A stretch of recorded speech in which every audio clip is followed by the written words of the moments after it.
Agar profil parolingizni unutgan bo'lsangiz, uni qanday qilib tez va oson almashtirish mumkin?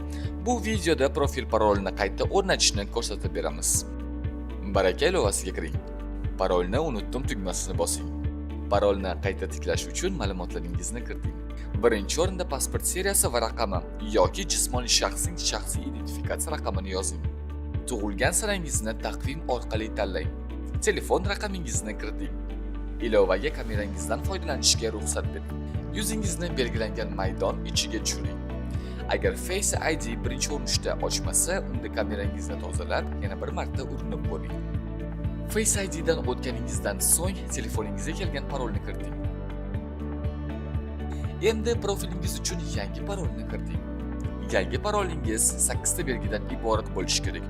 8 ta belgidan biri bitta bosh harf va bitta maxsus belgidan iborat bo'lishi shart. Pastdagi ketakchaga xuddi shu parolni yana bir marta kiriting. Parolni kiritganingizdan so'ng u yangilanadi. Ilova sizni yana bosh kirish menyusiga qaytaradi. Bu yerga jismoniy shaxsning shaxsiy identifikatsiya raqamini va yangilangan parolingizni kiriting. Keyin telefoningizga SMS jo'natiladi. SMSdagi kodni kiritasiz. Tabriklaymiz! Siz unutgan parolingizni yangilab, o'z profilingizga qayta kirdingiz.